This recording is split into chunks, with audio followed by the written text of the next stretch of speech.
আসসালামু আলাইকুম। সবাই কেমন আছেন? আশা করছি আল্লাহর রহমতে সবাই সুস্থ আছেন, ভালো আছেন। আলহামদুলিল্লাহ আমরাও ভালো আছি। আরো একটি নতুন ভিডিও দেখার জন্য আপনাদের সবাইকে আমন্ত্রণ জানাচ্ছি। আশা করছি আমার আজকের ভিডিওটি আপনাদের কাছে খুব ভালো লাগবে। ভিডিও শুরুতে সবার কাছে একটা লাইক চেয়ে নিচ্ছি। আশা করছি একটা লাইক দিয়ে পুরো ভিডিওটা কন্টিনিউ করবেন। আলহামদুলিল্লাহ আলহামদুলিল্লাহ দেখতে দেখতে কিন্তু আমাদের রোজার মাস চলে এসেছে। আজকে কিন্তু আমাদের প্রথম রোজা। রহমত বরকত আর ক্ষমার দরজা খুলে যাওয়ার সুন্দর শুরু। আল্লাহ আমাদের সবার রোজা দোয়া ও কবুল করুক, আমিন। প্রথম রমজানের দিনে আমি সারাদিন বাচ্চাদেরকে নিয়ে কি কি কাজ করলাম তাই আপনাদের সাথে শেয়ার করব। আর আমার আপুদের কাছে একটাই রিকোয়েস্ট, প্লিজ আপুরা একটা লাইক দিয়ে পুরো ভিডিওটা দেখবেন। এখানে হচ্ছে আমি বারান্দায় একটা গাছ লাগিয়ে দিয়েছি, একটা না অনেকগুলো গাছই লাগিয়েছি। এগুলো হচ্ছে পানির মধ্যে ছিল, তাই ভাবলাম না এই টবটা যেহেতু খালি আছে টবটার মধ্যে আমি লাগিয়ে দিই। আর আমার মেয়ে এখানে কিছু পাথর নিয়ে এসেছিল, তো সেগুলো এখানে চারপাশে দিয়ে দিচ্ছি।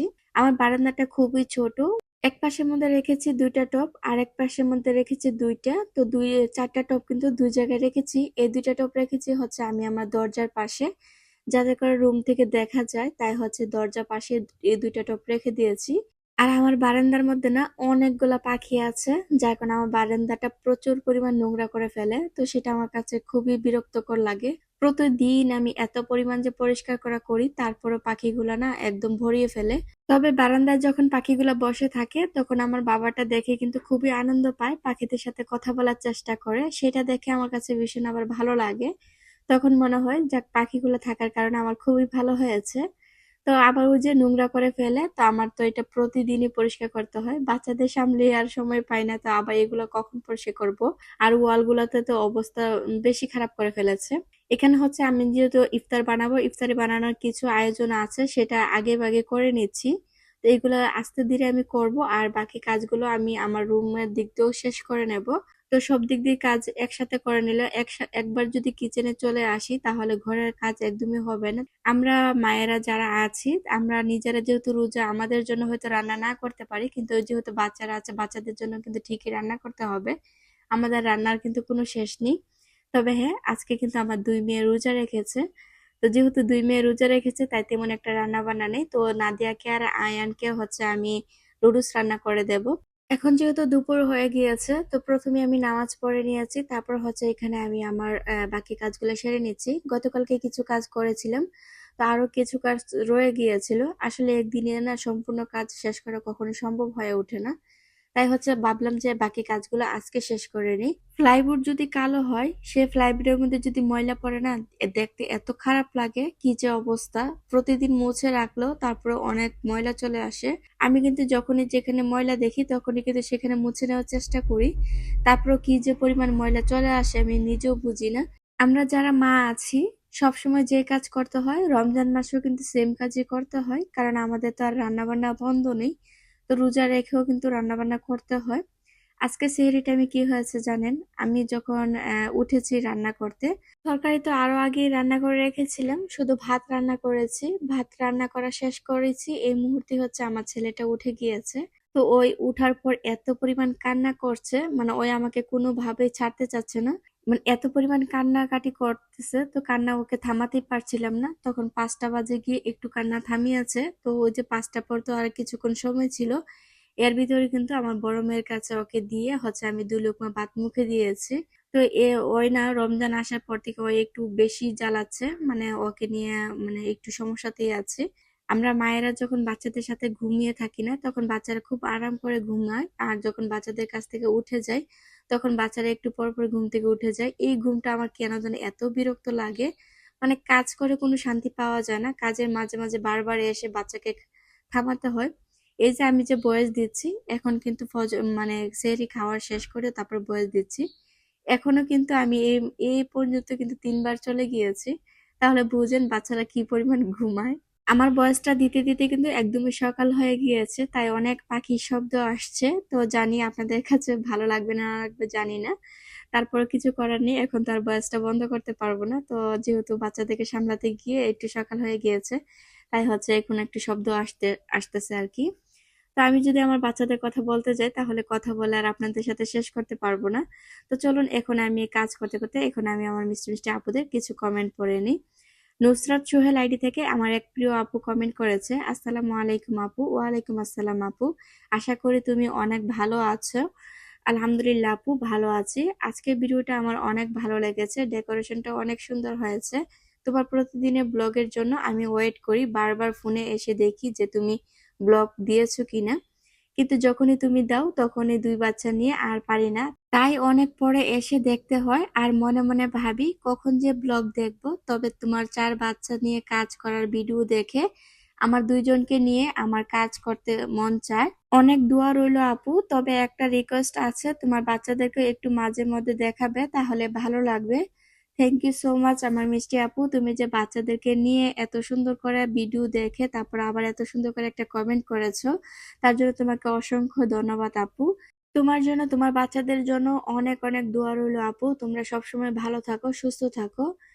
আর হ্যাঁ আপু, আমিও চেষ্টা করব মাঝে মধ্যে যে বাচ্চাদের ভিডিও আপনাদের সাথে শেয়ার করার। কারণ হচ্ছে আমি আসলে মাঝে মাঝে বুঝতে পারি না ওদের কি ভিডিও শেয়ার করব। ওরা যে মাঝে মধ্যে এত পরিমাণ দুষ্টামি করে, তো ওদের দুষ্টামি তো শেষ থেকে না, তাহলে আর ওদেরকে আর কি দেখাবো। আর ওদের কাজের সময় না আমি কি যে পরিমাণ তাড়াহুড়া করে কাজ করি, তখন ওই কাজের মাঝে আর ক্যামেরা অন করতে একদম ইচ্ছে করে না। আসলে বাচ্চাদের সেবা যত্ন একটু অন্যরকম আর কি, আর ঘরের সংসারের কাজ একটু অন্যরকম। যখন বাচ্চাদেরকে আপনি শান্ত করে কাজ করবেন তখন দেখবেন আপনি আস্তে ধীরে কাজগুলো করে নিতে পারবেন। পাখি আপু আইডি থেকে একজন আপু কমেন্ট করেছেন, আসসালামু আলাইকুম আপু। ওয়ালাইকুম আসসালাম আপু। খুবই সুন্দর করে রুমগুলো গুছিয়ে নিলে, তোমার হাতের কাজ অনেক নিখুঁত। দইয়ের রেসিপিটাও হান্ডি মাটন রান্না করলে কালারটা কিন্তু খুবই সুন্দর হয়েছে।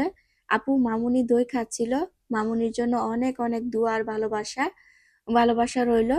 খুবই সুন্দর হয় আপু তোমার video. Thank you so much আমার মিষ্টি আপু, এত সুন্দর করে কমেন্ট করার জন্য তোমাকে অসংখ্য ধন্যবাদ আপু। আমি কাজ করতে করতে আমার বাবাটা কি যে পরিমাণ ঘুম চলে এসেছে, তো ঘুমের কারণে না ওই না খেয়ে হচ্ছে ঘুমিয়ে যেতে চেয়েছিল।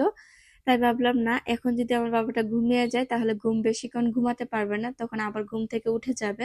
তাই তাড়াতাড়ি করে ওকে হচ্ছে আমি একটু তেল মালিশ করে দিয়েছি, দেওয়ার পর হচ্ছে এখন আমি খাবারটা খাইয়ে ওকে ঘুম পাড়িয়ে দেব। আসলে বাচ্চাদেরকে খাবার খাইয়ে ঘুম পাড়ালে একটু বেশিক্ষণ ঘুমিয়ে থাকে। আর ক্ষুধা অবস্থা যদি ঘুমিয়ে পড়ে তাহলে বাচ্চাদের ঘুম কিন্তু এরকম বেশি হয় না। তো আপনারা তো চাচ্ছেন যে বাচ্চাদের ভিডিও একটু একটু করে শেয়ার করছি, তাই চেষ্টা করব একটু একটু করে শেয়ার করার, দেখি কতটুকু করতে পারি। আসলে আমি তেমন বাচ্চাদের ভিডিও করতে পারি না। তো ওই যে বাচ্চাকে এখন হচ্ছে তেল মালিশ করে দিয়ে এসেছি, এখন আমি ওর জন্য লুডুস রান্না করে রেখেছিলাম। তো তারপর হচ্ছে আমি ওকে লুডুস খাইয়ে এই যে ঘুম পাড়িয়ে দিয়েছি। আসলে লুডুসটা কিন্তু খেতে পারেনি, ওই যে ঘুম বেশি চলে এসেছে। আর এই যে আমার আরেকজন, ওনার তো সারাদিন কাজ শুধু আয়নার সামনে থাকবে আর মডেলিং করবে। উনি যে এত পরিমাণ মডেলিং করতে পারে, আপনারা যদি দেখতেন ওকে তাহলে বুঝতে পারতেন। মানে সারাদিন আয়নার সামনে উনি কিভাবে শুধু ওনার শরীরটাকে সাজিয়ে গুছিয়ে রাখবে, সে চিন্তায় কিন্তু ওনার সারাদিন থাকে। আর মাথার চুলগুলা না কিছুক্ষণ পর পর মাথাটার মধ্যে পানি দেবে, দেওয়ার পর হচ্ছে চুলগুলো শুধু আঁচড়াবে। মানে ওর কথা হচ্ছে মাথার মধ্যে তেল একদম চুবিয়ে দিয়ে রাখবে, ওর চুলগুলা যাতে একটু এলোমেলো না হয়। তাই হচ্ছে মাথার মধ্যে বেশি করে তেল দিয়ে রাখবে, আর যদি তেল খুঁজে না পায় তাহলে পানি দিয়ে রাখে। নাদিয়া যখন বাড়িতে যাবে, বাড়িতে যাওয়ার পরও সেম অবস্থা করবে। মানে ওর শরীরের মধ্যে ময়লা পড়তে পারবে না, কাপড়ে ময়লা পড়তে পারবে না। মানে সবার থেকে একটু আলাদা আলাদা ভাবে চলবে আর কি। তো সবাই ওকে একটু অন্যরকম ভাবেই দেখে, তো ওকে সবাই বলে যে ওই হচ্ছে বিদেশি মেয়ে, কারণ ওই কিন্তু দুবাই জন্ম হয়েছে। বাবুকে ঘুম পাড়িয়ে এখন চলে এসেছি আমি আমার কিচেনে। আর কিচেনে এসে প্রথমে শরবতটা করে নিচ্ছি। আমার যে কাজগুলো পরে একটু তাড়াহুড়া করে করতে হবে, সেই কাজগুলো আমি আগে করে নিচ্ছি। কারণ এই কাজগুলো আমার এতটা ঝামেলা লাগে, পরে আমি এগুলো সামাল দিতে পারি না আর কি। তো ওই যে শরবত গুলতে গুলতে বা শসা লেবু কাটতে কাটতেও কিন্তু আমার ইফতারি টাইম হয়ে যায়, তখন আবার দেরি হয়ে যায়। তাই হচ্ছে শসা লেবু কেটে হচ্ছে আমি ফ্রিজে রেখে দিয়েছি, আর হচ্ছে শরবত গুলিও রেখে দিয়েছি। ফ্রিজে রাখবো না, যেহেতু এখনো অনেকটা ঠান্ডা আছে, কারণ বাচ্চারা যেহেতু খাবে, তাই ফ্রিজে রাখবো না। এটা শরবত গুলিয়ে হচ্ছে আমি ডাইনিং টেবিলে রেখে দিয়েছি। আর এই পাশে হচ্ছে আমি আমার ইফতারি গুলো এক এক করে বানিয়ে নিচ্ছি। এত কিছু গুছিয়ে রাখার পরেও কিন্তু আমার কাজগুলো অনেকটাই পিছিয়ে গিয়েছে, কারণ হচ্ছে বাবু মাঝখান থেকে ঘুম থেকে উঠে গিয়েছিল। তো বাচ্চারা ঘুম থেকে উঠে গেলে কিন্তু বাচ্চাদেরকে কিছুক্ষণ কুলে রাখতে হয়। তো ওকে কুলে রাখতে গিয়ে তারপরে অনেকটা দেরি হয়ে গিয়েছে। তারপরে যাক আলহামদুলিল্লাহ, বাচ্চাদেরকে নিয়ে যে এতটুকু করতে পেরেছি আজকে আমার কথা বলতে গিয়ে কেন জানি আমার কথাগুলা বেজে যাচ্ছে, আর কথাগুলাতে কিন্তু অনেক ভুল হচ্ছে আমি জানি। তারপরে আমি খুবই তাড়াহুড়ার মধ্যে বয়সটা শেষ করার চেষ্টা করছি, কারণ অনেকটাই বেলা হয়ে যাচ্ছে।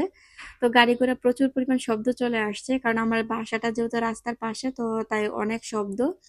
তো আমার কথাতে জানি অনেক ভুল হচ্ছে, প্লিজ সবাই ক্ষমার দৃষ্টিতে দেখবেন। তো আমার ভিডিওতে এ পর্যন্ত এখনো কেউ আছেন কিনা জানি না, যদি কেউ থেকে থাকেন লাইক দিতে ভুলে যান, প্লিজ আপনারা একটা লাইক দিয়ে দিবেন। আর আমার চ্যানেলে কেউ নতুন হয়ে থাকলে, আমার এই ডেইলি লাইফস্টাইল ব্লগ আপনারা দেখতে ভালো লাগলে চাইলে আমার চ্যানেলটি সাবস্ক্রাইব করে রাখতে পারেন। পাশে থাকা বেল অল অপশনে ক্লিক করে রাখবেন, এতে করে আমি যখনই ভিডিও ছাড়বো সাথে সাথে নোটিফিকেশন পেয়ে যাবেন। আর আপনি যদি এই কাজটা আরো আগে করে থাকেন তাহলে আপনাকে অসংখ্য ধন্যবাদ। আমি এক এক করে ইফতারগুলো বানিয়ে নিচ্ছি, আর আমি প্লেটে রেখে দিচ্ছি। এত কাজের মাঝেও কিন্তু অনেক কিছুই আমরা ভুলে যাই, তো সে ভুলে যাওয়ার রূপটা কিন্তু একটু বেশি হয়ে গিয়েছে। এক তো করছি এতগুলা কাজ, তো আমি যে এতগুলো ফ্রোজেন আইটেম বানিয়ে রেখেছি আমার কিন্তু সেগুলোর প্রতি একদমই খেয়াল ছিল না।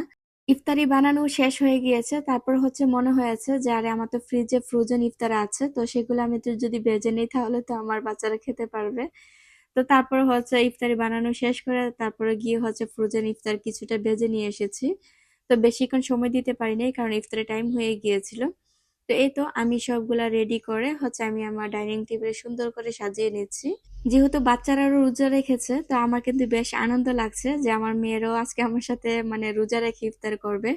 আমার বড় মেয়ে এর আগের বার রেখেছিল, আর মেজো মেয়ে কিন্তু এবার প্রথম রেখেছে। তো প্রথম হিসাবে কিন্তু ওর অনুভূতিটা খুবই আনন্দের ছিল, কারণ রোজা কিন্তু তেমন একটা কষ্ট লাগেনি। এই তো প্রথম রোজার দিন আমি সারাদিন কি কি কাজ করলাম, কি কি ইফতারি বানালাম, তো তাই আপনাদের সাথে শেয়ার করলাম। আশা করি আপনাদের ভালো লাগবে। তো আপনাদের কাছে কেমন লেগেছে অবশ্যই কমেন্ট করে জানাবেন। আর হ্যাঁ, সবাই প্লিজ একটা লাইক দিয়ে দিবেন। তো আজকের মতো ভিডিওটা এখানেই শেষ করে দিই। সবাই ভালো থাকবেন, সুস্থ থাকবেন। আল্লাহ হাফেজ, আসসালামু আলাইকুম।